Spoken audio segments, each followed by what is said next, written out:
We have been joined up in the broadcast booth by Mike Davis. Hey, Larry, thanks for having me. I told you I'd come see you yesterday, but I got kind of caught up with all the fans asking so many questions, so I decided to escape and come see you today. Well, I know there's a lot of people wondering what is going on, especially if they've heard that you've been out taking some infield with the Rox. Is there a chance that you're going to be wearing a Rox uniform again and possibly soon? Larry, you know I would love to. I talked to Ed today, and he said, we'll see what happens. The leg feels pretty good. And I know a lot of fans are anxious to see you back in there, Mike. 1-1 pitch misses up high, 2-1. You sit out in the stands, you really see the love that you get when you're out there, man. It is amazing.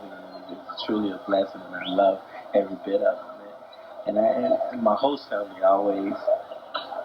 Line drive into center field coming on is Blakely. Going to drop in front of him for a base hit leadoff single for Abner Arroyo, his first hit of the ball game, and that will bring up Bobby Brown. My host parents always tells me how you speak highly of me on the radio, man. I truly appreciate it. And I actually got a chance. They must be listening to a different station. I never have anything good to say about you, Mike. No, I was able to confess because that time that I was home alone, I was able to sit down and listen to you, man. You do a really great job, man. I want to commend you on the job that you do on the radio, and it's a pleasure to listen to. I appreciate that. Who is your host family, by the way? And Cindy Glenn and John Glenn, and they sit. If you can follow my finger, you see the guy sitting on the step for the. Well, this is radio. They can't see. No, I'm you. Oh, me. There's a line drive down the right field line, but foul. I'm pointing out for you, man. Okay, got it. Just call them the way I see them. I know that Mike Davis has been a very important part of this ball club.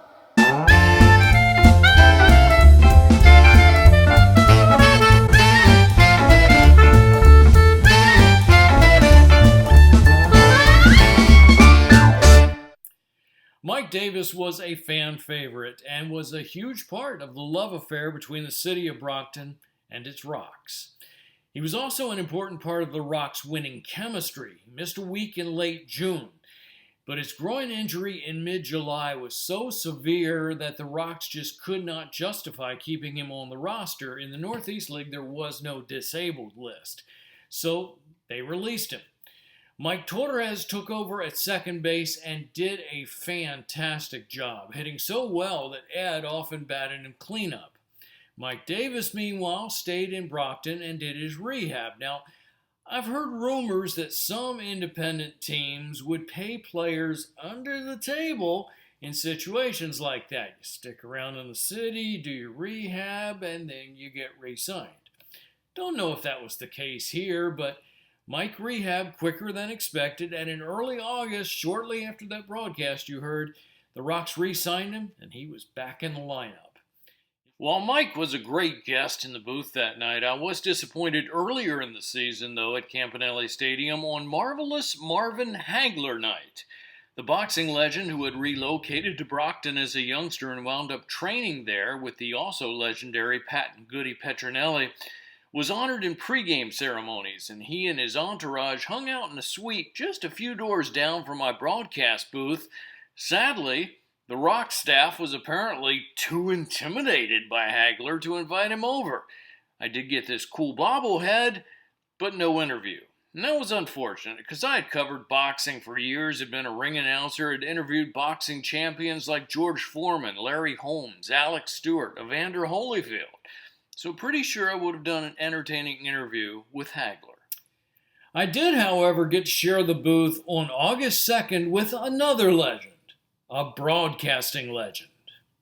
Welcome back to Campanelli Stadium. Larry Blucher back with you. The Rox and Jackals scoreless as we go to the top of the second inning, and I am very excited and very honored to be joined here in the broadcast booth by the legendary Hall of Fame broadcaster, Ernie Harwell. Ernie, thanks so much for stopping by. Well, thanks for having me here, Larry, and I've enjoyed my stay here in Brockton in this beautiful ballpark, and everybody with the Rox has been super to me, and I just want to thank them for their great hospitality.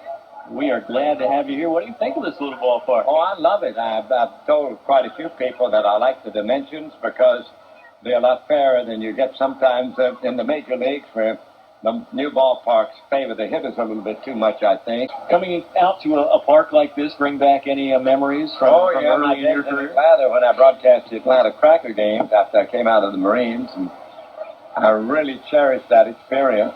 And that was the old Ponce de Leon ballpark in Atlanta. I lived in Avondale Estates. Oh, did you? Yeah, for a while. So very familiar with that area. We had a magnolia tree out in center field. They had an embankment in right up toward the railroad that you had to be a mountain goat to play right field. Another ground ball to Bustos at short. Gloved cleanly, strong throw to first, in time for out number 2. It's my second year with the Dodgers. They came back barnstorming from spring training and played in Atlanta at Ponce de Leon Park. And it was the first time Jackie Robinson had appeared there, and the Ku Klux Klan said they were going to shoot him. Wow. And instead, the fans turned out, and they had a record crowd each day of the 3 games there, and there were no incidents at all. No kidding. First pitch to Pecan, misses inside. You really were broadcasting during an interesting a transitional period in our lives back when Jackie Robinson crossed the color line. That pitch is fouled back for strike 1. Yeah, I think that's the greatest event, the most significant event in sports history, because it opened the door for so many great African-American players, plus all the Latin players that we have now. You got to broadcast for the Dodgers right as Jackie Robinson had come into baseball. Then you move over to the Giants, and you got to broadcast another fine, young, amazing athlete in Willie Mays. Yeah, the best play I've ever seen was Willie Mays, I think. I think Jackie was the most exciting, and Willie was the most talented. Shows how times have changed. When Willie Mays first came up from Minneapolis to play for the Giants, they had his contract there waiting for him with the amount $5,000 already written in. Yeah. No negotiating. That's right. That was it. Take it or leave it. Imagine that. And Willie had a tough time. He got, I think, 0 for 13, and he got a hit, and then he went to about the 26th time at bat before he had another one. He had a home run off Warren Spahn back at the Polo Grounds in New York. Wow. And then he was on his way after that. First pitch on the way to Craig Lewis. That misses down low. 1-0 the count. Got a very nice email from Craig's father yesterday, Terry, who listens to us on the internet in Australia. Wow. You're talking loud getting that far, Larry. Isn't that great that people can pick you up all over the world? It is amazing. Fantastic. Craig's dad listens in Australia. Of course, the time difference down there, he's listening at all sorts of weird I bet he hours. has to get up early in the morning, doesn't he? You got it. 2-2 pitch misses inside. The count is now full. Now the payoff pitch on the way from Jackson Crowther to Craig Lewis. Swung on and hit well, deep to left field. Glendenning back, and the yard is not big enough to hold that one. Home run, Craig Lewis, his 3rd of the year, and that has given the Rocks a 1-0 lead.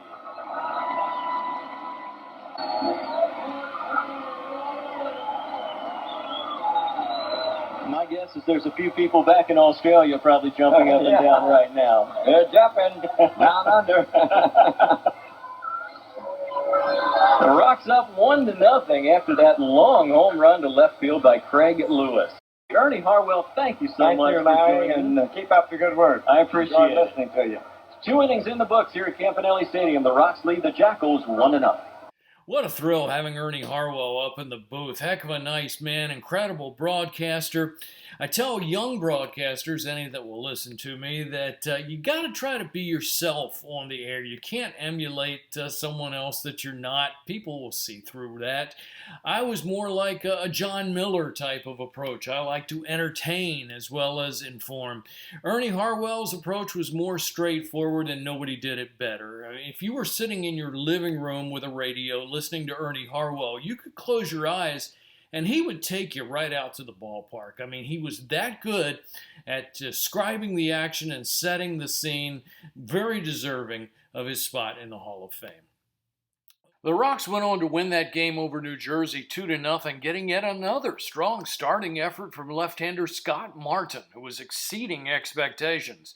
Combined with Mike Marchesano, who was often dominating, and Joey Baker, who was winning despite giving up a disturbingly high number of homers, that trio was making Ed Noddle happy. The other 2 starters, Rodney Allen and Chad Ward, were not. With the Rock's second half record only 10 wins, 10 losses, they were in a tight 4-team race. They were hitting the cover off the ball since the arrival of Francisco Matos, scoring a ton of runs, but Ed and owner Van Schley were seeking another starting pitcher. In Ernie Harwell's book, he talked about when Billy Martin was managing the Detroit Tigers, he would tell Ernie about upcoming player transactions, and Ernie told Martin to stop. He didn't want to know.